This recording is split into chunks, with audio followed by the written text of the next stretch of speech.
Nunca olvidaré aquella noche de septiembre de 1861. El aire en Sevilla olía a tormenta, a esas lluvias que arrastran el polvo de las calles y dejan las casas oliendo a piedra mojada. Yo estaba en la cocina, mis manos manchadas de especias y grasa, mientras la gran casa de los de la Serna se iluminaba con candelabros y música de cuerdas. Aún recuerdo el sonido de las risas que venían del salón, mezcladas con el tintineo de copas de cristal. Parecía una fiesta, pero para mí era el final de algo y el principio de otra cosa mucho más oscura. La familia de la Serna no era como la gente del barrio, eran gente de dinero, con una finca que abarcaba hectáreas de olivos y viñedos. Esa noche se celebraba un banquete especial. 11 invitados de renombre, políticos, comerciantes y un par de clérigos. Doña Teresa, la matriarca, había ordenado que la cena fuera impecable. Lucía me dijo esa tarde, mientras revisaba la plata: quiero que esta mesa brille más que la catedral. Ni un error. ¿Entendido? Sonrió con esa sonrisa fría que me había perseguido durante años. Llevaba más de una década cocinando para esa familia. Les había servido en bautizos, funerales, bodas y negociaciones secretas. Había escuchado gritos tras las puertas, insultos dirigidos a los criados, y había sentido el peso de sus humillaciones. Aún recordaba la noche en que mi hijo enfermó de fiebre y pedí salir antes para verlo, y el señor de la Serna me negó el permiso. Mi niño murió al amanecer, y al día siguiente tuve que preparar la comida, como si nada hubiera pasado.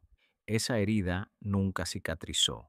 Esa noche, mientras el olor del estofado de cordero llenaba la cocina, algo en mí ardía. Cada plato que salía de mis manos estaba pensado al detalle: el entrante de sopa de perdiz, las verduras al horno, el vino cuidadosamente elegido. Nadie en esa casa sabía que yo llevaba semanas planeando esta cena.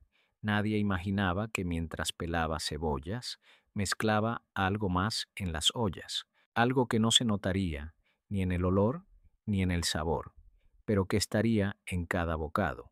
A las 8 en punto, la campana de la casa sonó y los primeros carruajes llegaron. Escuché los cascos de los caballos golpeando el empedrado. Desde la cocina podía oír las presentaciones, las risas falsas, los besos en el aire. Subí las escaleras con la bandeja del primer plato y vi el comedor. La mesa larga, cubierta con mantel blanco, 11 candelabros encendidos, copas que brillaban como diamantes. Cada invitado tenía su lugar, perfectamente dispuesto. El ambiente olía a perfume caro y atención. El patriarca, don Ramón, estaba en la cabecera. Su bigote canoso parecía más afilado que nunca. A su derecha, doña Teresa observaba todo como un halcón. Los otros invitados charlaban, ajenos a lo que estaba por venir. Cuando dejé la bandeja en la mesa, uno de ellos bromeó: Lucía, esta noche nos vas a engordar. Sonreí. Si supiera lo que había en esa sopa, no la tocaría. Volví a la cocina y esperé. Desde ahí podía escuchar cómo las cucharas empezaban a chocar contra los platos. Los primeros elogios llegaron: deliciosa, como siempre. Lucía es la mejor cocinera de Sevilla. Cerré los ojos y respiré hondo. Era el comienzo. Afuera comenzó a soplar viento.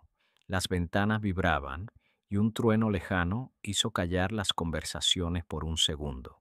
Me apoyé contra la pared y sentí que mi corazón latía tan fuerte que temí que alguien pudiera escucharlo. No era miedo, era algo diferente.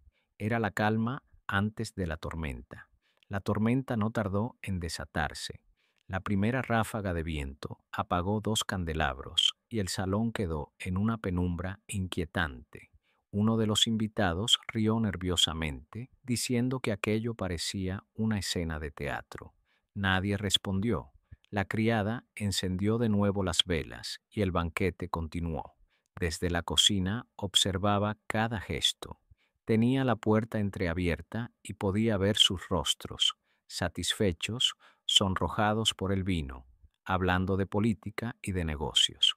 Yo conocía cada uno de sus secretos, sabía quién le debía dinero a quién engañaba a su esposa y quién había jurado venganza contra la familia. Esa mesa era un nido de hipocresía, y yo era la única que veía las máscaras caer. Algunos empezaron a toser suavemente, pequeñas toses, casi disimuladas, que se perdían entre las conversaciones. Uno de los comerciantes se quejó de que la sopa le había resultado algo amarga. Doña Teresa le lanzó una mirada fulminante, como si criticar la comida fuera un insulto personal. Llegó el segundo plato, verduras asadas y carne de cordero. Las bandejas pesaban, pero yo las llevaba con una calma casi solemne. Noté cómo las miradas de los invitados seguían mis movimientos. Me gustaba tenerlos pendientes de mí.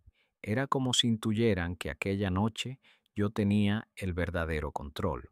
Mientras servía, escuché un murmullo. El joven clérigo se inclinó hacia el notario de la ciudad y le susurró algo al oído. Ambos miraron en dirección a la cocina. No supe si sospechaban algo o si simplemente hablaban de negocios, pero sus ojos se cruzaron con los míos y se me heló la sangre por un segundo. Sonreí y regresé a mi puesto. La lluvia golpeaba las ventanas con furia. Cada trueno hacía vibrar la vajilla. Uno de los invitados bromeó diciendo que parecía que el cielo estaba castigando a Sevilla. Don Ramón se rió de manera seca, pero su rostro estaba cada vez más pálido. Bebió un trago de vino, como para borrar el mal sabor que sentía en la boca. Poco a poco, el ambiente festivo comenzó a desvanecerse. Las risas se apagaron, las conversaciones se acortaron.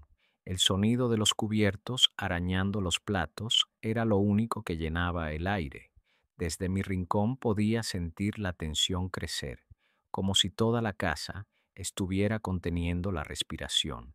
Entonces ocurrió algo que nadie pudo ignorar. Doña Teresa dejó caer su servilleta. No fue un simple descuido. Se llevó la mano al estómago y su rostro se contrajo de dolor. Uno de los criados corrió a ayudarla, pero ella le ordenó con un gesto que se apartara. «Estoy bien», murmuró, aunque su voz sonó quebrada. Los demás invitados la miraban con preocupación. Algunos se levantaron de sus asientos. El comerciante que había tosido antes comenzó a sudar copiosamente. El clérigo se levantó y pidió que abrieran las ventanas para que entrara aire fresco, pero las ventanas no cedieron. Las cerraduras habían sido reforzadas por orden del patriarca. Para que el viento no arruinara la velada, nadie podía salir, nadie podía entrar. En la cocina apreté el cuchillo que tenía en la mano. El sonido de la tormenta cubría cualquier ruido que yo pudiera hacer. Sabía que en pocos minutos la calma desaparecería por completo y la verdadera naturaleza de esa cena saldría a la luz. Antes de servir el siguiente plato, me miré en el reflejo del cobre colgado en la pared. No vi miedo en mi rostro, vi determinación. Esta era mi noche, no habría vuelta atrás. El silencio cayó sobre la mesa como un manto pesado. Solo se escuchaba el golpeteo constante de la lluvia y el lejano rugido de los truenos. El comerciante que había sudado tanto se desplomó hacia adelante, su frente chocó contra el plato de cordero. Los demás se levantaron sobresaltados. Uno de los hombres intentó ayudarlo, pero al tocarlo sintió su piel fría y húmeda. «Llamen a un médico», gritó alguien. La criada salió corriendo hacia la puerta principal, pero volvió enseguida, pálida, diciendo que la puerta no abría. El mayordomo fue a intentarlo él mismo y tras varios minutos de forcejeo, anunció que alguien había echado el cerrojo por fuera. El pánico empezó a recorrer el salón. Yo observaba desde la cocina. El sonido de sus voces, subiendo de tono, era música para mí. Llevaba semanas planeando cada detalle. y ahora se estaba cumpliendo exactamente como lo imaginé. No se trataba solo de venganza, se trataba de hacerlo sentir lo que yo sentí: impotencia, encierro, dolor. Doña Teresa se llevó las manos al cuello y cayó de rodillas. Dos de los invitados corrieron a sostenerla, pero entonces otro de los presentes empezó a vomitar sangre sobre el mantel blanco. El contraste del rojo contra el lino fue tan violento que uno de los clérigos soltó un grito ahogado. El patriarca, don Ramón, golpeó la mesa con el puño. Basta, esto debe ser algún tipo de enfermedad, no un ataque. Sus palabras parecían más una súplica que una orden, pero nadie le hizo caso. Los síntomas se propagaban de uno a otro como un fuego invisible. Algunos sudaban, otros temblaban, otros apenas podían respirar. Una mujer joven, la hija de un comerciante, intentó correr hacia la ventana. Golpeó el cristal con un candelabro hasta que se le llenaron las manos de sangre, pero el vidrio no cedió. Afuera, la tormenta rugía con tanta fuerza que nadie en la calle podría haber escuchado sus gritos. El olor en el comedor comenzó a cambiar. Entre el perfume caro y el aroma de la comida se mezclaba ahora el hedor del miedo, sudor, vómito, lágrimas. El mantel, que al principio era un símbolo de elegancia, se manchaba de rojo y de restos de vino derramado. La mesa ya no era un lugar de celebración, era un campo de batalla silencioso. En ese momento sentí que mi respiración se aceleraba. Parte de mí quería entrar y terminar con aquello de una vez. Otra parte disfrutaba al verlos retorcerse. Había esperado demasiado para este instante. Uno de los invitados, el notario, gritó que alguien debía haber envenenado la comida. Todas las miradas se dirigieron hacia mí. No me moví de mi sitio. Simplemente los observé desde el umbral de la cocina, con el cuchillo aún en la mano. El mayordomo dio un paso hacia mí, pero se detuvo cuando vio mi expresión. ¿Qué has hecho, Lucía?, preguntó doña Teresa con un hilo de voz. No respondí, solo me giré y regresé a la cocina, dejando que el sonido de sus voces desesperadas me persiguiera. Detrás de mí, escuché cómo uno de los hombres intentaba forzar la cerradura de la puerta del comedor. Golpes sordos, madera astillándose, pero las puertas estaban reforzadas con hierro. No iban a salir. Un nuevo trueno hizo temblar la casa. Las velas parpadearon, proyectando sombras que parecían moverse por las paredes. El comedor se convirtió en una prisión y yo era su carcelera. Sabía que no pasaría mucho antes de que alguien muriera, y cuando eso ocurriera, no podría seguir callada, no podía seguir observando en silencio. Dejé el cuchillo en la mesa de la cocina, me limpié las manos en el delantal y caminé hacia el comedor. Mis pasos resonaban en el suelo de madera, acompasados con los gemidos de dolor que llenaban la casa. Empujé la puerta del salón y todos se giraron hacia mí. Las llamas de los candelabros temblaron, como si incluso el fuego quisiera presenciar lo que estaba a punto de ocurrir. Entré despacio, sin prisa. Podía sentir sus miradas clavadas en mí, como si fueran cuchillos. Doña Teresa estaba arrodillada junto a la mesa, su peinado impecable, convertido en un caos de mechones pegados por el sudor. Don Ramón se aferraba al respaldo de su silla para no caer. Sus labios estaban morados. ¿Qué has hecho, Lucía?, repitió doña Teresa, esta vez con rabia. No respondí de inmediato.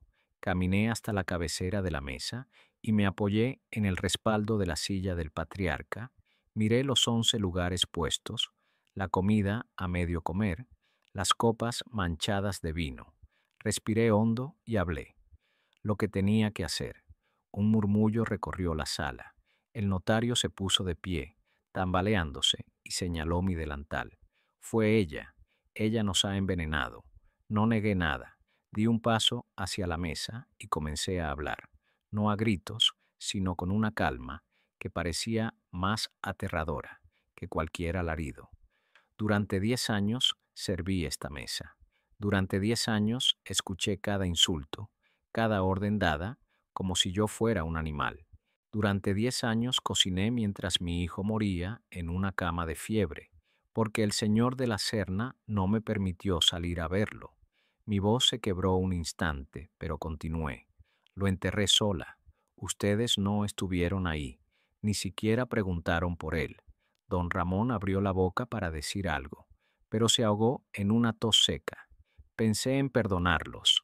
Seguí, pero cada día en esta casa fue un recordatorio de lo que me arrebataron.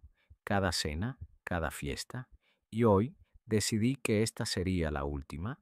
El comerciante más joven, con la cara desencajada, comenzó a golpear la mesa. Estás loca. Esto es asesinato. Lo miré fijamente. No es locura, es justicia. Hubo un silencio tan profundo que ni la tormenta se escuchaba. Solo los jadeos de los enfermos llenaban el aire. ¿Qué nos diste?, preguntó el clérigo con la voz temblorosa. Sonreí por primera vez esa noche. Un recordatorio de que la vida puede ser tan frágil como una copa de cristal. Una mezcla de hierbas y minerales que aprendí a preparar de mi abuela. No es rápida, pero es segura. Algunos se santiguaron, otros lloraron en silencio. Doña Teresa, en cambio, me miró con una furia que parecía mantenerla viva. ¿Crees que esto te traerá paz?, escupió. ¿Crees que con nuestra muerte olvidarás a tu hijo? Sentí un nudo en la garganta, pero me obligué a mantenerme firme. No lo olvidaré nunca, pero al menos esta noche no moriré yo. Di la vuelta a la mesa, observando a cada invitado. Algunos intentaron levantarse para detenerme, pero sus cuerpos no les respondían. Otros me insultaron. El olor a miedo era tan intenso que parecía llenar los pulmones. Cuando terminé de hablar, tomé asiento en la silla vacía, junto al patriarca. Apoyé los codos en la mesa y los miré uno por uno. Tienen dos opciones, dije con calma: esperar a que termine su trabajo o usar el tiempo que les queda para pedir perdón. Nadie respondió. Solo el sonido de la tormenta volvió a hacerse presente, golpeando las ventanas, como si el cielo mismo quisiera derribar la casa. El primer cuerpo cayó a los pocos minutos de mi confesión. Fue el del notario, el mismo que me había señalado. Su cabeza golpeó la mesa con un ruido seco, derramando vino y sangre sobre el mantel. Un grito atravesó el salón y se convirtió en un coro de alaridos. El caos estalló. Uno de los comerciantes, desesperado, corrió hacia la puerta y comenzó a golpearla con la silla más cercana. Cada golpe hacía que las astillas saltaran, pero la madera aguantaba. El clérigo intentó calmarlo, pero el hombre se volvió contra él, acusándolo de complicidad. Entre los dos se inició una pelea torpe, llena de golpes erráticos, hasta que ambos cayeron al suelo, retorciéndose. Yo permanecía sentada, observando. No levanté la voz, no me moví. Mi papel ya no era actuar, sino presenciar. Esta era la justicia que había esperado. Doña Teresa se levantó tambaleándose y me enfrentó cara a cara. Sus ojos ardían de odio. «Maldita seas, Lucía», gritó, su voz desgarrada. «Tú no eres mejor que nosotros». Por un instante sentí que iba a abalanzarse sobre mí, pero su cuerpo no le respondió. Cayó de rodillas, jadeando, y me miró con lágrimas de furia. «Quizás no soy mejor», le respondí, «pero soy la única que sigue en pie». La tormenta afuera se volvió más intensa. Un relámpago iluminó el salón y por un segundo todos parecieron estatuas, los que aún luchaban por respirar, los que lloraban en silencio, los que golpeaban la puerta sin esperanza. Uno de los invitados consiguió derribar una silla contra la ventana, rompiendo parte del cristal. La lluvia entró a chorros, apagando algunos candelabros y sumiendo la habitación en penumbra. Aprovechó para intentar escapar, pero al intentar atravesar el marco se cortó con los vidrios rotos. Cayó al suelo, desangrándose, mientras su respiración se convertía en un silbido débil. El joven clérigo se arrodilló a su lado y comenzó a rezar en voz alta, un rezo desesperado que resonaba entre las paredes como un eco fúnebre. El patriarca, don Ramón, era el único que todavía mantenía cierta compostura. Se incorporó lentamente y apoyó una mano en la mesa. Lucía, su voz era apenas un susurro. Detén esto, déjanos ir, te daré lo que quieras. Lo miré fijamente. Lo que yo quería ya lo perdí hace años. Su mirada se apagó de golpe y cayó sentado, como si le hubieran quitado la fuerza de golpe. Las muertes se volvieron más rápidas. Uno tras otro fueron desplomándose, dejando la mesa como un cementerio improvisado. El sonido de la tormenta y el olor metálico de la sangre se mezclaban en el aire. Finalmente quedaban solo tres con vida: doña Teresa, el clérigo y el comerciante joven. La mujer no dejaba de mirarme, incluso mientras se desplomaba lentamente contra la pata de la mesa. El comerciante lloraba como un niño, suplicando por su madre. El clérigo siguió rezando hasta que su voz se apagó. Cuando el silencio se instaló de nuevo, me levanté de mi silla y caminé alrededor de la mesa. Los candelabros, aún encendidos, proyectaban sombras largas sobre las paredes, como si las almas de los muertos se movieran en la penumbra. Me detuve en la cabecera y me senté en el lugar de don Ramón. Frente a mí, la mesa era un mar de cuerpos, copas volcadas y platos fríos. Saqué un trozo de pan de la bandeja y lo mordí lentamente. Por primera vez en la noche sentí paz. El único sonido que quedaba era el de la lluvia golpeando el cristal roto. Afuera, Sevilla dormía, ignorante de la masacre que acababa de ocurrir. Sabía que pronto llegaría la mañana, y con ella la última parte de mi plan. Cuando el último suspiro se extinguió en el comedor, la tormenta empezó a amainar. La casa quedó en silencio, como si incluso el viento respetara a los muertos. Me quedé sentada en la cabecera de la mesa, con las manos apoyadas en el mantel manchado de sangre. Mis dedos se deslizaron por el lino húmedo. No quedaba nada que hacer allí. Me levanté despacio. La sala era un cuadro macabro: cuerpos desplomados sobre las sillas, rostros torcidos por el dolor, copas volcadas mezclando vino con sangre. Las velas aún encendidas creaban un resplandor suave, casi solemne. Por un instante sentí que estaba asistiendo a un ritual sagrado, una ceremonia de cierre. Caminé hacia la cocina, lavé mis manos en la pila de piedra y me cambié el delantal empapado. Me miré en el reflejo de una olla de cobre. Mi rostro estaba sereno, casi inexpresivo. No había lágrimas, no había sonrisas, solo un cansancio inmenso. No esperé al amanecer para irme. Salí por la puerta trasera, la única que yo misma no había asegurado. El patio estaba mojado, la tierra convertida en barro, pero no me importó. Crucé el jardín y abrí el portón que daba a la calle. Nadie me vio marchar. Sevilla estaba sumida en la calma que sigue a una gran tormenta. Caminé hasta el río. El Guadalquivir brillaba bajo el cielo nublado, llevando ramas y restos de la lluvia nocturna. Me quedé allí, de pie, durante largos minutos. Pensé en mi hijo, en su risa de niño pequeño, en sus ojos brillantes antes de la fiebre. Pensé en los años que pasé cocinando para gente que nunca me miró como a un ser humano. Y entonces, sin pensarlo, dejé que el delantal cayera al agua y lo vi flotar, arrastrado por la corriente hasta desaparecer. No volví a la casa de los de la Serna. Nadie volvió a verme en Sevilla. La noticia se propagó al día siguiente. El primer vecino que entró en la finca fue un anciano que había oído rumores de gritos en la noche. Empujó la puerta principal y se encontró con el silencio de la muerte. La escena fue tan espantosa que salió corriendo a pedir ayuda. Cuando las autoridades llegaron, la mesa seguía puesta, como si alguien hubiera interrumpido una cena y se hubiera marchado sin tocar nada más. Las crónicas de la ciudad no tardaron en llamarlo la cena de la muerte. Los rumores se multiplicaron. Algunos decían que una banda de ladrones había envenenado a la familia para robarles.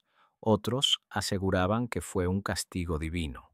Pocos se atrevieron a hablar de mí, y quienes lo hicieron en voz baja, como si pronunciar mi nombre pudiera invocar mi regreso. Sevilla no volvió a ser la misma. Durante meses, nadie organizó banquetes en la ciudad. Las cocineras eran vistas con recelo. Los comensales miraban 2 veces sus copas antes de beber. La casa de los de las Sernas fue cerrada y quedó en ruinas, como un recordatorio de lo que ocurrió aquella noche. Yo me convertí en un fantasma, pero uno de carne y hueso. Cada año, cuando llega septiembre y las primeras lluvias golpean la ciudad, me pregunto si alguien vuelve a poner flores en la puerta de aquella casa. Nadie sabrá nunca si escapé a otra ciudad, si crucé el mar o si un día me lancé al río para reunirme con mi hijo. Pero sé algo, en Sevilla, en esa finca, la mesa sigue esperando, y en las noches de tormenta dicen que aún se escucha el tintinear de las copas, como si 11 almas siguieran cenando en la oscuridad. La historia que acabas de escuchar no es un cuento común, es un recordatorio de que la venganza puede surgir de los lugares más inesperados. 11 vidas se perdieron y una sola persona cambió para siempre el destino de Sevilla. Si esta historia te estremeció, deja tu like, suscríbete y cuéntanos en los comentarios qué habrías hecho en esa cena. Recuerda, en cada rincón oscuro, alguien podría estar esperando su oportunidad.